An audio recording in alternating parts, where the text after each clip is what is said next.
was 14 when I first got to look out the window of a plane. I saw my hometown for the first time from an aerial view. I was mesmerised.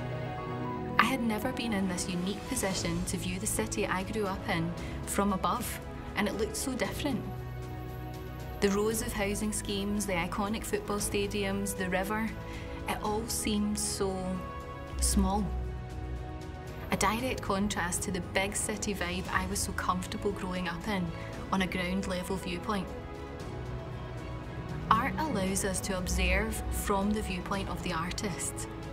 Some artists use this to great effect. Pablo Picasso loved to move around as he painted, sculpted and drew. As a result, his compositions were gloriously abstract collages of multiple viewpoints. Let's try looking at the world through the eyes of Picasso. This is Think 4.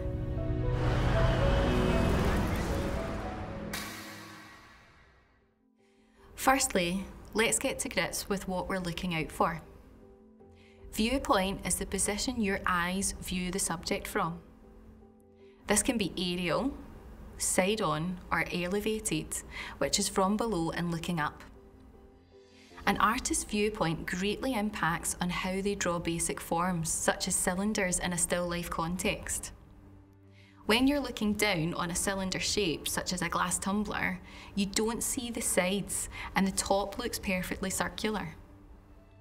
If you look at the same form from a side-on viewpoint, the top appears to be an oval and you see the sides.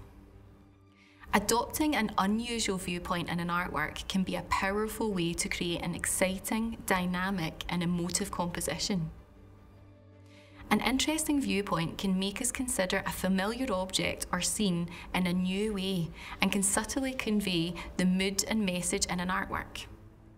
Let's look at how Picasso famously approached viewpoint in his paintings.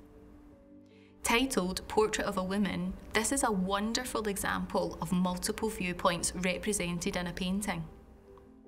Initially, we can gain a sense of him sitting directly in front of the woman, looking side on at the arrangement. We see her body as a flattened image with her sitting slightly to the side. But then we look at her face and we can see aspects of it that you wouldn't get from just one viewpoint. It's a confused combination of viewpoints which lets the viewer simultaneously appreciate her from a side-on profile while we see the angle of her nose and her ear. But then we also gain a sense of her looking straight at us with one of her eyes seemingly face on. Consider the chair she's sitting on.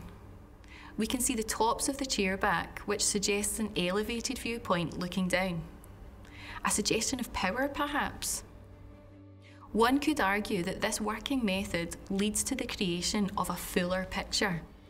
Picasso is giving us multiple viewpoints of the woman, giving us, the viewer, a much broader sense of her angles, her stance, her personality. Consider the contrast when we look at Retractable Feminine, painted by Abby Alton in 1916. This is a classic oil painting with one viewpoint, side on. We know exactly where the painter was sitting, and he has recreated her looking straight on. It is almost as if you're sitting in the room beside her, like an equal. Which one do you prefer? By controlling the viewpoint of your work, you control how the viewer sees the scene. You invite them into your world, to see through your eyes, to see how you see. Likewise, when you look at artwork, the artist has chosen your viewpoint for you. They control it and the impact it has on your viewing experience. Viewing Glasgow from above all those years ago fundamentally changed how I see the world. Although I probably didn't know it back then, I was starting to learn about the incredible power of the artist. This was Think 4. Thanks for watching.